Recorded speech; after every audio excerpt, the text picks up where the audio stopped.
Hello my dear students, कैसे हैं आप लोग। आज के वीडियो में हम क्लास 12 फिजिक्स का संपूर्ण किताब से, नहीं पूरे किताब से, जितने भी पूरे किताब में चैप्टर हैं सभी चैप्टर से 25 लघुत्तरीय प्रश्नों को पढ़ेंगे 1 से 14 अध्याय तक के। तो आज के वीडियो में हम सबसे महत्वपूर्ण वीडियो को देख रहे हैं। तो देखिए, ये जो प्रश्न है आज के वीडियो में जो प्रश्न बताऊंगा ये हर साल बोर्ड एग्जाम में पूछे जाते हैं। तो वीडियो में लास्ट तक बने रहिएगा। आज का वीडियो आपके लिए मोस्ट इंपॉर्टेंट है। अगर आप वीडियो पर नए हैं तो वीडियो को लाइक कर दीजिए, चैनल पर नए हैं सब्सक्राइब कर दीजिए, बेल आइकन को प्रेस कर दीजिए, क्योंकि बोर्ड एग्जाम के हर इंपॉर्टेंट टॉपिक का वीडियो आपको चैनल पर डेली मिलता रहेगा। तो ये वीडियो को स्टार्ट करते हैं। देखिए, पहला क्वेश्चन हमारा क्या है, यहाँ पे देखिए। पहला क्वेश्चन हमारा है कि वैद्युत द्विध्रुव आघूर्ण की परिभाषा लिखिए, मात्रक व विमा भी लिखिए। तो देखिए, वैद्युत द्विध्रुव आघूर्ण क्या होता है। देखिए, दो विपरीत आवेश में से एक आवेश का परिमाण तथा उनके बीच की अल्पतम दूरी के गुणनफल को वैद्युत द्विध्रुव आघूर्ण कहते हैं। यहाँ पे रहेगा घूर्ण, आघूर्ण कहते हैं। देखिए, वैद्युत द्विध्रुव आघूर्ण क्या होता है, इस प्रकार से देखिए, यहाँ पे चित्र में देखते हैं हम। ये दो बिंदु आवेश हैं। यहाँ पे देखिए, ये मान लीजिए हम प्लस क्यू आवेश है और ये हमारा माइनस क्यू आवेश है। ये दो बिंदु आवेश हो गया। यहाँ पे देखिए, एक बिंदु आवेश ये हो गया, एक बिंदु आवेश ये हो गया। अब देखिए, इनके बीच की दूरी क्या होती है। इनके बीच की दूरी जो होती है 2l।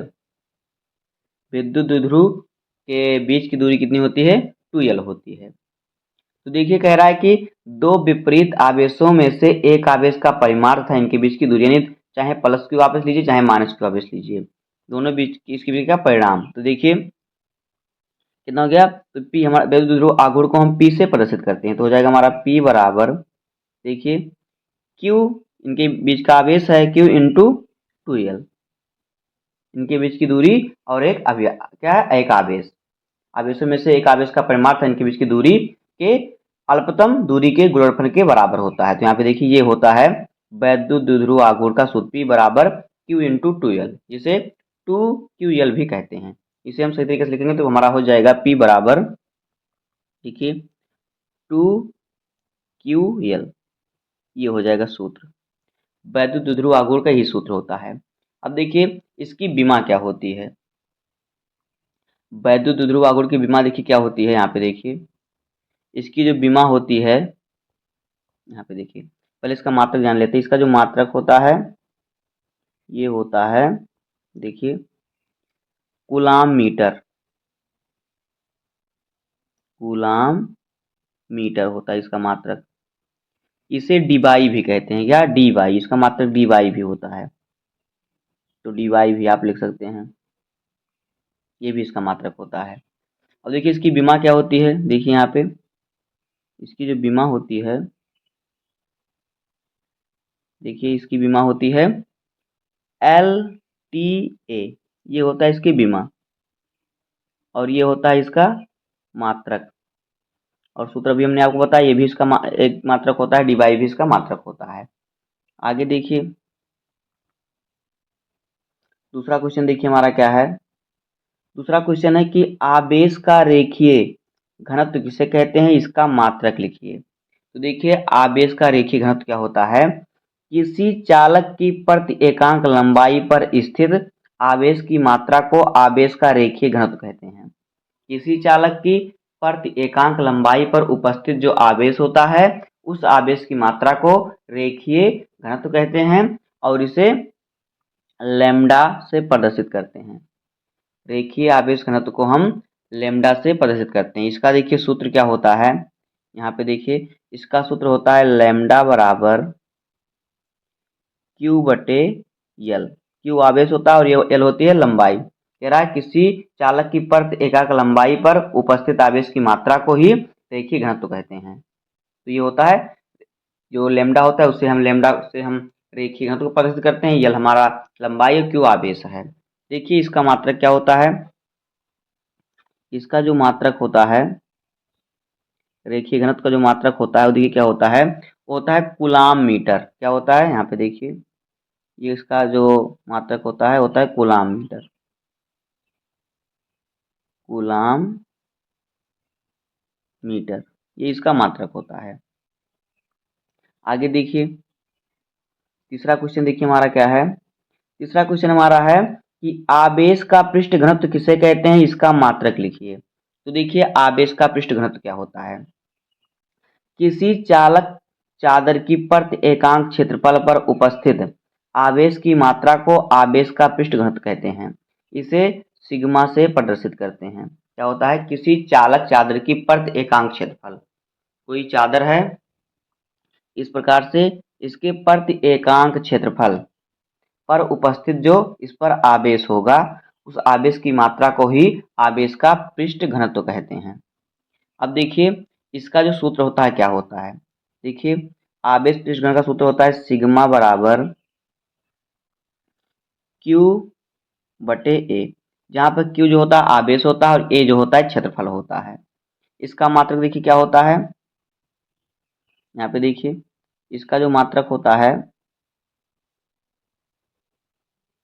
मात्रक का क्या होता है, इसका मात्रक होता है कूलाम मीटर स्क्वायर, कूलाम प्रति मीटर स्क्वायर, ये इसका मात्रक होता है।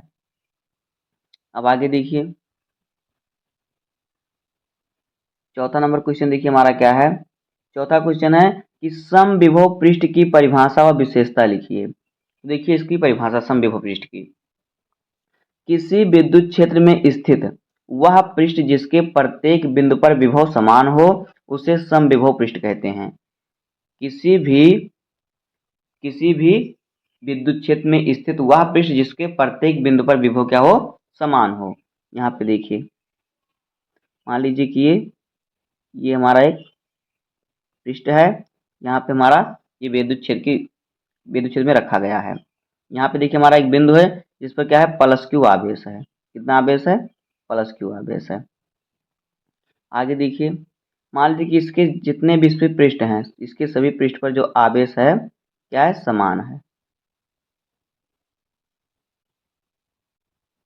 देखिए इसके सभी पृष्ठ पर, यहाँ पे जो पृष्ठ इसका है, पृष्ठ पर आवेश जो है समान है, तो ये हो गया समविभव पृष्ठ हो गया। ये हो गया समविभव पृष्ठ, इसका चित्र हो गया समविभव पृष्ठ का।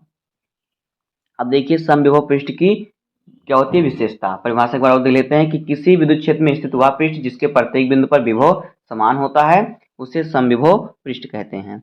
अब देखिए समविभव पृष्ठ की विशेषता क्या होती है। देखिए देखिए विशेषता, सब प्रत्येक नंबर एक, समविभव पृष्ठ के प्रत्येक बिंदु पर विभव समान होता है। दूसरा है समविभव पृष्ठ वैद्युत क्षेत्र के लंबवत होता है। तीसरा है दो समविभव पृष्ठ एक दूसरे को नहीं काटते हैं। और चौथा है किसी परीक्षण आवेश को समविभव पृष्ठ के एक बिंदु से दूसरे बिंदु तक ले जाने में किया गया कार्य जो होता है शून्य होता है। ये होता है क्योंकि सभी पर जो होता है, जो आवेश होता है क्या समान होता है, ये इसकी विशेषता हो जाएगी। अब आगे देखिए अगला क्वेश्चन है कि लॉरेंज बल क्या है। तो देखिए लॉरेंज बल क्या होता है, पांचवा नंबर क्वेश्चन हमारा है कि लॉरेंज बल जो होता है क्या होता है। तो देखिए लॉरेंज बल क्या है, इसका वेक्टर रूप लिखिए। तो जब कोई गतिमान आवेश किसी चुंबकीय क्षेत्र में गति करता है तो उस पर एक बल कार्य करता है जिसे लॉरेंज बल कहते हैं। जब कोई गतिमान आवेश है अगर चुंबकीय क्षेत्र में गति करेगा तो उस पर एक बल लगेगा जिसे लॉरेंज बल कहते हैं। और लॉरेंज बल को हम एफ से प्रदर्शित करते हैं, किससे, देखिए लॉरेंज बल को एफ से प्रदर्शित करते हैं, एफ से। तो एफ बराबर हमारा सूत्र जो होता है लॉरेंज बल बराबर होता है Q V B sine theta, ये होता है लॉरेंज बल का सूत्र। देखिए इसका वेक्टर रूप क्या होता है, यहाँ पे देखिए इसका वेक्टर रूप क्या होता है, वेक्टर रूप, इसका वेक्टर रूप होता है वेक्टर एफ बराबर, देखिए क्या होता है क्यू इंटू वेक्टर वी और इंटू में वेक्टर बी, ये होता है इसका वेक्टर रूप।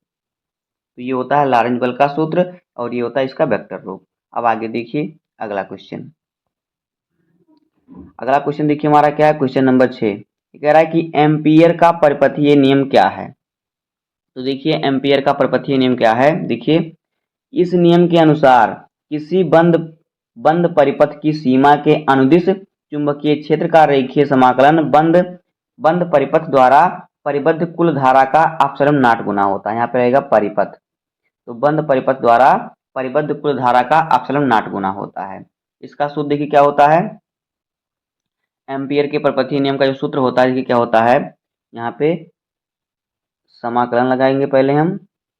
इस बार देखिए समाकलन लगेगा, उसके बाद vector B into vector D L बराबर क्या होता है, म्यू नॉट इंटू क्या आई। ये होता है इसका सूत्र, इसका एम्पियर के परपथीय नियम का सूत्र। अब आगे देखिए अगला क्वेश्चन, देखिए क्या हमारा है, आगे देखिए 7 नंबर क्वेश्चन। देखिए हमारा क्या है, यहाँ पे देखिए 7 नंबर क्वेश्चन कह रहा है कि वैद्युत चुंबकीय तरंगे क्या है, इसके गुण लिखिए। यानी वैद्युत चुंबकीय तरंग क्या है और इसका गुण बताना है। तो देखिए पहले इसकी परिभाषा समझते हैं कि वैद्युत चुंबकीय तरंग क्या होता है। देखिए ऐसी तरंगें जिनके संचरण के लिए किसी माध्यम की आवश्यकता नहीं होती, उन्हें विद्युत चुंबकीय तरंगे कहते हैं। इसमें वैद्युत क्षेत्र तथा चुंबकीय क्षेत्र एक दूसरे के लंबवत कंपन करते हैं। ये होता है वैद्युत चुंबकीय तरंग। ऐसी तरंग जिनके संचरण के लिए यानी चलने के लिए किसी माध्यम की आवश्यकता नहीं होती, उन्हें विद्युत चुंबकीय तरंग कहते हैं। इसमें वैद्युत क्षेत्र तथा चुंबकीय क्षेत्र एक दूसरे के लंबवत होते हैं। अब देखिए इसके गुण, देखिए ये तरंगे प्रकाश के वेग से चलती हैं। दूसरा है ये संचरण के लिए माध्यम की आवश्यकता, इनके संचरण के लिए क्या होती है, माध्यम की कोई आवश्यकता नहीं होती है। तीसरा है इनकी ऊर्जा विद्युत और चुंबकीय क्षेत्र में विभाजित होती है। और चौथा है ये तरंगे त्वरित आवेशित कणों द्वारा उत्पन्न होती हैं। इस प्रकार से हो जाएगा इस क्वेश्चन का आंसर। अब आगे देखिए 8 नंबर क्वेश्चन क्या है। देखिए 8वां क्वेश्चन है कि स्वप्रेरण गुणांक की परिभाषा तथा मात्रक लिखिए। तो देखिए उत्तर, किसी कुंडली का स्वप्रेरण गुणांक कुंडली में चुंबकीय फ्लक्स ग्रंथिकाओं के बराबर होता है, जबकि कुंडली में एकांक धारा प्रवाहित हो रही होती है। देखिए जब कुंडली का स्वप्रेरण गुणांक कुंडली में चुंबकीय फ्लक्स ग्रंथिकाओं के बराबर होता है, जबकि कुंडली में एकांक धारा प्रवाहित हो रही होती है, तब ये होता है इसका स्वप्रेरण गुणांक। देखिए इसका सूत्र क्या होता है, स्वप्रेरण गुणांक का सूत्र देखिए क्या होता है। यहाँ पे देखिए स्वप्रेरण गुणांक जो होता है, इसका जो सूत्र होता है यल होता है। देखिए यल बराबर क्या होता है, यल बराबर ई बटे में डेल्टा आई और फिर बटे डेल्टा टी, ये होता है इसका सूत्र। देखिए यदि यहाँ पे देखिए यदि डेल्टा आई और बटे में डेल्टा टी बराबर कितना हो जाए, 1 होता है, तो देखिए क्या होता है, तो एल बराबर क्या हो जाएगा, तो एल बराबर ई, ये सूत्र होगा। ये होता है इसका सूत्र। अब देखिए इसका मात्रक और बीमा बताते हैं। देखिए स्वप्रेरण गुणांक का जो मात्रक होता है, देखिए क्या होता है, इसका मात्रक होता है हेनरी। अब देखिए इसकी बीमा क्या होती है।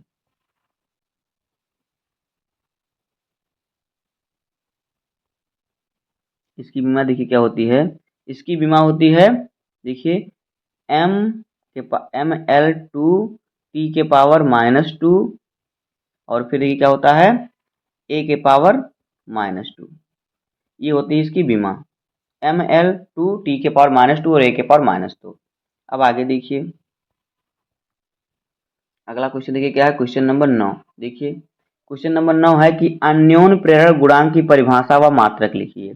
तो देखिए अन्योन्य प्रेरण गुणांक क्या होता है, एक दूसरे के पास रखी दो कुंडलियों के बीच अन्योन्य प्रेरण गुणांक द्वितीय कुंडली में फ्लक्स ग्रंथिकाओं की संख्या के बराबर होता है, जबकि कुंडली में एकांक धारा प्रवाहित हो रही हो। क्या होता है अन्योन्य प्रेरण गुणांक, कि एक दूसरे के पास रखी दो कुंडलियों के बीच अन्योन्य प्रेरण गुणांक द्वितीय कुंडली में फ्लक्स ग्रंथिकाओं की संख्या के बराबर होता है, जब प्राथमिक कुंडली में एकांक धारा प्रवाहित हो रही हो। ये होता है। अब देखिए इसका सूत्र क्या होता है अन्योन्य प्रेरण गुणांक का। ये क्या सूत्र होता है, सूत्र होता है यम बराबर E2 बटे डेल्टा आई और बटे में डेल्टा टी, ये होता है सूत्र। देखिए यदि डेल्टा आई और डेल्टा टी बराबर 1 हो, देखिए यहाँ पे यदि क्या हो,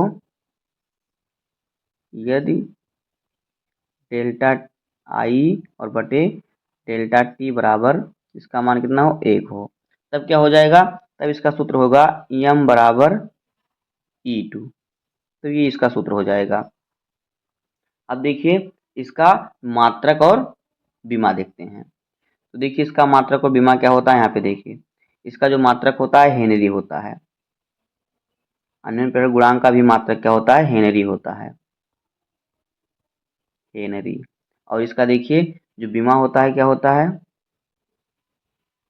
इसकी बीमा जो होती है होता है यम यल स्क्वायर टी के पावर -2 और ए के पावर, यहाँ पे देखिए ए के पावर -2, ये होता है इसकी बीमा। अब आगे देखिए अगला क्वेश्चन देखिए हमारा क्या है, क्वेश्चन नंबर 10। देखिए 10 नंबर क्वेश्चन क्या है, कह रहा है कि लेंस के अपवर्तन के लिए न्यूटन का सूत्र लिखिए, प्रयुक्त संकेतों का अर्थ समझाइए। तो देखिए लेंस के अपवर्तन के लिए न्यूटन का सूत्र क्या है, यहाँ पे देखिए क्या है इसका सूत्र, देखिए x1 इंटू x2 बराबर क्या हो जाएगा, देखिए f1 इंटू f2, ये होता है लेंस के अपवर्तन के लिए न्यूटन का सूत्र।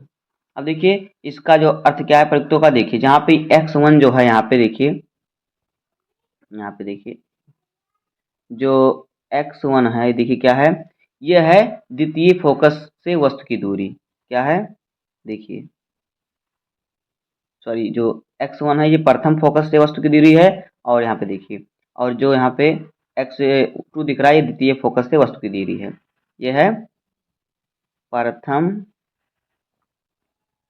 फोकस से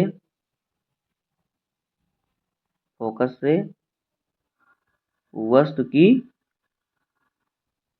दूरी। और फिर देखिए ये क्या है, जो f2 है, सॉरी s2 है, ये क्या है x2, ये है द्वितीय फोकस से वस्तु की दूरी, द्वितीय फोकस से वस्तु की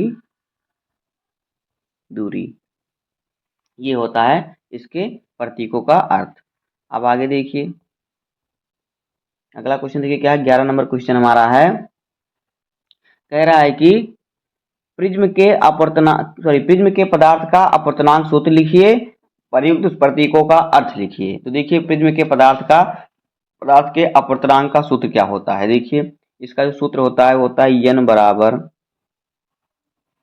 बराबर होता है साइन इंटू ए प्लस साइन n बटे में 2, और पूरे के बटे में क्या होता है, देखिए यहाँ पे पूरे के बटे में होता है साइन ए बटे 2, ये होता है अपवर्तनांक का सूत्र, प्रिज्म के अपवर्तनांक का सूत्र ये होता है। और फिर देखिए आई बराबर एक सूत्र और होता है, यहाँ पे देखिए एक सूत्र होता है आई बराबर ए प्लस साइन एस एम जो होता है यहाँ पे देखिए वो किसके बराबर होता है, बटे 2, ये जो होता है किसके बराबर, आई के बराबर होता है, ये जो होता है आई के बराबर होता है, इसके बराबर आई ले सकते हैं। और जो a बटे 2 है यहाँ पे देखिए जो r होता है, r क्या होता है, a बटे 2 के बराबर होता है। तो इस प्रकार से आप इसको समझ सकते हैं। अब आगे देखिए अब इसके प्रतीकों का अर्थ हम समझते हैं, इसका स्क्रीनशॉट ले लीजिए। तो देखिए इसके प्रतीकों का अर्थ हम समझते हैं, यहाँ पे देखिए ऐसे ही बता देता हूँ। यहाँ पे देखिए जो a है, देखिए यहाँ पे देखिए जो यहाँ पे a है ये क्या है, ये है प्रिज्म कोण, क्या है, ये है प्रिज्म कोण, प्रिज्म कोण, ये जो होता है ये प्रिज्म कोण है। और फिर देखिए जो यन है यहाँ पे आपको देखिए जो यन दिख रहा है यहाँ पे देखिए यन, यन क्या है, ये यन है अपवर्तनांक, क्या है अपवर्तनांक, ये अपवर्तनांक है।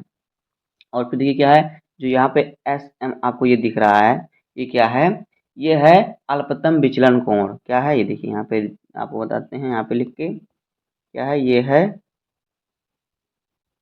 अल्पतम विचलन कोण, ये है। तो इस प्रकार से हो जाएगा प्रिज्म के अपवर्तनांक का सूत्र और इसके प्रतीकों का अर्थ। अब आगे देखिए अगला क्वेश्चन हमारा क्या है, अगला क्वेश्चन देखिए क्या है, 12 नंबर क्वेश्चन है कि दूरदर्शी की विभेदन क्षमता से क्या तात्पर्य है। तो देखिए इसका उत्तर, दूरदर्शी द्वारा दूर स्थित दो समीपवर्ती वस्तुओं के प्रतिबिंब को अलग अलग स्पष्ट देखने की क्षमता को दूरदर्शी की विभेदन क्षमता कहते हैं। क्या? दूरदर्शी द्वारा दूर स्थित दो समीपवर्ती वस्तुओं का, दूर रखी दो, बगल में रखी दो वस्तुओं को, यानी दो साथ में रखी, दूर दूर रखी हों लेकिन दो साथ में रखी हों वस्तुओं को अलग अलग देखने पर, अलग अलग देखने की क्षमता को ही दूरदर्शी की विभेदन क्षमता कहते हैं। देखिए इसका सूत्र क्या होता है, देखिए विभेदन क्षमता, विभेदन क्षमता का सूत्र होता है कि क्या होता है, 1 बटे विभेदन क्षमता, 1 बटे विभेदन क्षमता, ये इसका सूत्र होता है। यहाँ पे हो जाएगा, देखिए क्या होता है, और इसका हो जाएगा d बटे, यहाँ पे देखिए क्या हो जाएगा, आगे देखिए ये हो जाएगा d बटे 1.22 लैम्डा, ये इसके बराबर होता है। जहाँ पे जो देखिए d है, यहाँ पे देखिए जो यहाँ पे d है, d क्या है, d है अभिदृश्यक लेंस का द्वारक, क्या है, ये है अभिदृश्यक लेंस, अभिदृश्यक लेंस का द्वारक है ये। अब आगे देखिए अगला क्वेश्चन क्या है, अगला क्वेश्चन 13 नंबर क्वेश्चन देखिए क्या है कि परावर्ती दूरदर्शी की विशेषताएं लिखिए। तो उत्तर देखिए इसका, परावर्ती दूरदर्शी में चमकीला प्रतिबिंब बनता है, और दूसरा है परावर्ती दूरदर्शी से बने प्रतिबिंब में वर्ण विपतन का दोष नहीं होता। ये हो जाएगा परावर्ती दूरदर्शी की ये विशेषता हो जाएगी। उसके बाद आगे देखिए अगला क्वेश्चन क्या है, 14 नंबर क्वेश्चन, यहाँ पे देखिए, देखिए 14 नंबर क्वेश्चन है कि लेंस के द्वितीय फोकस की परिभाषा दीजिए। तो उत्तर देखिए, मुख्य अक्ष के समांतर चलने वाली प्रकाश की किरण अपवर्तन के बाद मुख्य अक्ष को जिस बिंदु पर काटती है उस बिंदु को द्वितीय फोकस कहते हैं। द्वितीय फोकस क्या होता है, आपको चित्र द्वारा समझाते हैं। कह रहा है कि मुख्य अक्ष के समांतर चलने वाली प्रकाश की किरण अपवर्तन के बाद, यहाँ पे रहेगा अपवर्तन, अपवर्तन के बाद मुख्य अक्ष को जिस बिंदु पर काटती है उस बिंदु को द्वितीय फोकस कहते हैं। यहाँ पे देखिए इसका चित्र किस प्रकार से बनेगा, देखिए ये हमारा मुख्य अक्ष है, ये हमारा क्या है, मुख्य अक्ष है। यहाँ पे देखिए हमारी फोकस दूरी क्या है, F1 है। यहाँ पे देखिए हमारा लेंस बन रहा है, यहाँ पे हमारा लेंस रखा हुआ है, इस प्रकार से ये हमारा लेंस रखा हुआ है। अब देखिए, और ये क्या है, ये इसे देखिए ये हो जाएगा मुख्य अक्ष, ये जो है ये मुख्य अक्ष हो जाएगा, मुख्य अक्ष। अब देखिए यहाँ से अगर हम कोई प्रकाश डालेंगे, देखिए अगर हम यहाँ से कोई प्रकाश इस प्रकार से भेजेंगे तो यहाँ से देखिए अपवर्तन होगा प्रकाश का। तो ये अपवर्तन के बाद जिस बिंदु पर, जैसे इस मुख्य अक्ष को जिस बिंदु पर काटेगी यहाँ पर, इसे कहते हैं द्वितीय फोकस, यानी F2 ये होगा। तो ये हो जाएगा द्वितीय फोकस। अब आगे देखिए अगला क्वेश्चन देखिए क्या है, 15 नंबर क्वेश्चन है, प्रकाश के व्यतिकरण से क्या तात्पर्य है। तो देखिए उत्तर, जब किसी माध्यम में एक ही आवृत्ति एवं समान आयाम वाली दो तरंगे एक साथ एक दिशा में चलती हैं तो उनके अध्यारोपण से बनी परिणामी तरंग की तीव्रता कुछ बिंदुओं पर अधिकतम तथा कुछ बिंदुओं पर न्यूनतम होती है, यानी कुछ बिंदु पर अधिक होती है परिणामी तीव्रता और कुछ बिंदुओं पर कम होती है। इस घटना को ही प्रकाश का व्यतिकरण कहते हैं। किसी माध्यम में एक ही आवृत्ति में दो समान आयाम वाली दो तरंगे चलेंगी तो एक ही दिशा में चलेंगी तो उनमें क्या होगा, अध्यारोपण से बनी परिणामी तरंग की तीव्रता कुछ बिंदु पर अधिक होगी तो कुछ बिंदु पर कम होगी। इस घटना को ही व्यतिकरण कहते हैं। आगे देखिए 16 नंबर क्वेश्चन है कि प्रकाश के व्यतिकरण के लिए आवश्यक शर्तें क्या हैं। तो देखिए उत्तर, प्रकाश के व्यतिकरण के लिए आवश्यक शर्तें निम्नलिखित हैं। नंबर 1, दोनों स्रोत एक दूसरे के निकट होने चाहिए। दूसरा है दोनों स्रोत संकीर्ण होने चाहिए। तीसरा है दोनों तरंगों के आयाम बराबर होने चाहिए। और चौथा है दोनों स्रोत की आवृत्तियां अथवा तरंगदैर्घ्य बराबर होने चाहिए। उसके बाद देखिए 17 नंबर क्वेश्चन हमारा क्या है, यहाँ पे देखिए 17 नंबर क्वेश्चन क्या कह रहा है, यहाँ पे देखिए कह रहा है कि देहली आवृत्ति तथा कार्यफलन को आप कैसे समझेंगे। यानी देहली आवृत्ति और कार्यफलन को आप समझाइए, इस प्रकार से आपको क्वेश्चन पूछेगा। तो देखिए इसका उत्तर क्या हो जाएगा, यहाँ पे देखिए देहली आवृत्ति, किसी धातु की वह सतह किसी धातु की सतह पर आपतित प्रकाश की वह न्यूनतम आवृत्ति जो उस धातु की सतह से इलेक्ट्रॉन का उत्सर्जन करे, उसे क्या कहते हैं, कर सके, उसे क्या कहते हैं, देहली आवृत्ति। इसे V नॉट से प्रदर्शित करते हैं। और फिर देखिए कार्यफलन क्या होता है, किसी धातु की सतह से प्रकाश इलेक्ट्रॉन को बाहर निकालने के लिए आवश्यक न्यूनतम ऊर्जा को कार्यफलन कहते हैं। इसे W नॉट से प्रदर्शित करते हैं। ये होता है, इसमें जो संबंध होता है देहली आवृत्ति और फिर कार्यफलन में संबंध होता है, ये देखिए क्या होता है, W नॉट बराबर होता है HV नॉट। जो W नॉट है क्या है, ये कार्यफलन है, और V नॉट जो है ये देहली आवृत्ति, H जो है ये प्लांक नियतांक है। आगे देखिए अगला क्वेश्चन है 18 नंबर क्वेश्चन कि रदरफोर्ड के परमाणु मॉडल की मुख्य कमियां क्या थी। तो उत्तर देखिए रदरफोर्ड के परमाणु मॉडल की मुख्य कमियां, देखिए नंबर 1 कमी क्या थी। रदरफोर्ड के अनुसार जब इलेक्ट्रॉन नाभिक के चारों ओर घूमता है तो इलेक्ट्रॉन ऊर्जा उत्सर्जित करता है। अगर ऐसा होता तो इलेक्ट्रॉन की ऊर्जा निरंतर कम होती जाएगी और एक समय ऐसा आएगा जब इलेक्ट्रॉन नाभिक में गिर जाएगा, जबकि ऐसा नहीं होता, तो यह एक कमी थी।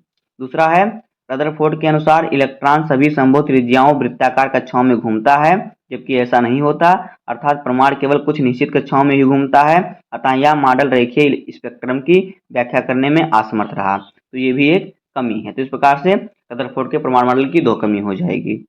आगे देखिए 19 नंबर क्वेश्चन क्या है, देखिए 19 नंबर क्वेश्चन है कि नाभिकीय बल किसे कहते हैं, इनके गुण लिखिए। तो उत्तर देखिए नाभिकीय बल, नाभिक के भीतर लगने वाला वह बल जो न्यूक्लियनों p तरह यानी कि प्रोटॉन और न्यूट्रॉन को बांधे रखता है, उसे नाभिकीय बल कहते हैं।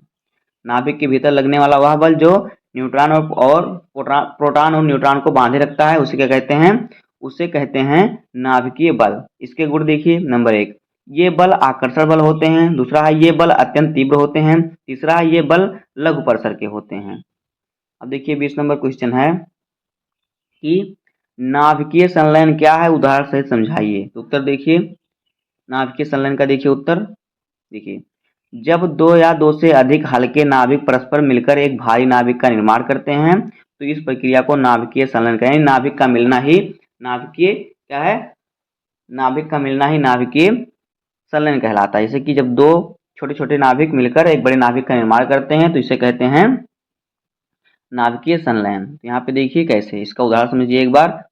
देखिए नाभिकीय संलयन किस प्रकार से होता है, देखिए पहले हाइड्रोजन को हम जोड़ते हैं। मान लीजिए 1H2 प्लस 1H2 को अगर हम जोड़ेंगे तो हमारा बन जाएगा 2He4 और प्लस से क्या ऊर्जा निकलेगी, ऊर्जा का उत्सर्जन होगा। ये क्या है, ये है हाइड्रोजन।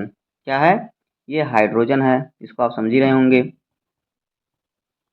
तो इस प्रकार से इसका उत्तर हो जाएगा। और ये क्या बना, हमारा हीलियम बना, ये हीलियम बना और ये हाइड्रोजन मिलकर हीलियम बना है। तो ये हो जाए क्या है, नाभिकीय संलयन यहाँ पे हुआ। उसके बाद आगे देखिए 21 नंबर क्वेश्चन है कि नाभिकीय विखंडन से आप क्या समझते हैं। तो देखिए नाभिकीय विखंडन से आप क्या समझते हैं, इसका उत्तर देखिए कि जब किसी भारी नाभिक पर न्यूट्रॉन की बमबारी की जाती है तो वह 2 बराबर नाभिक में टूट जाता है। इस प्रक्रिया को नाभिकीय विखंडन कहते हैं। जैसे कि यहाँ पे देखिए, जैसे कि हम यूरेनियम और न्यूट्रॉन को हम क्या करेंगे, जोड़ेंगे। तो देखिए क्या हो जाएगा, यहाँ पे 92 क्या हो जाएगा U और फिर 235 के बाद और 235 और प्लस में हो जाएगा, इसका कितना लेंगे 0, न्यूट्रॉन का 0 लेंगे 1। इसको जब मिलाएंगे तो क्या बनेगा, यहाँ पे देखिए ये हमारा बनेगा, यहाँ पे देखिए बनेगा 56 BA 145, 56 BA 145 और फिर प्लस में बनेगा देखिए 36 KR 90 प्लस, ये बनेगा। और क्या होगी, और ऊर्जा यहाँ से उत्सर्जित होगी, यहाँ पे ऊर्जा का उत्सर्जन होगा। इस प्रकार से अगर देखिए जब किसी भारी नाभिक पर हम क्या करें, न्यूट्रॉन की बमबारी करें यहाँ पे देखिए जो न्यूट्रॉन है, यहाँ पे हमने लिखा है ये न्यूट्रॉन है। न्यूट्रॉन की बमबारी करें तो क्या होगा, वो दो में टूट जाएगा। जैसे कि हमने यहाँ पे बमबारी की किस पर, यूरेनियम पर, तो ये बेरियम और क्रिप्टॉन में टूट गया। किसमें, बेरियम और क्रिप्टॉन में टूटा और इसमें ऊर्जा भी निकली। ये परमाणु बम इसी प्रकार से होता है। आगे देखिए 22 नंबर क्वेश्चन है कि द्रव्यमान क्षति किसे कहते हैं। तो देखिए उत्तर, किसी परमाणु के नाभिक का वास्तविक द्रव्यमान नाभिक में उपस्थित न्यूक्लियनों प्रोटॉन और न्यूट्रॉन के द्रव्यमान के योग से कुछ कम होता है। इस अंतर को ही द्रव्यमान क्षति कहते हैं। यानी परमाणु के नाभिक का वास्तविक द्रव्यमान जो होता है नाभिक में उपस्थित न्यूक्लियन जो न्यूक्लियन होते हैं जैसे प्रोटॉन और न्यूट्रॉन के द्रव्यमान के योग से थोड़ा कम होता है, ये कमी होती है, इसे ही द्रव्यमान क्षति कहते हैं।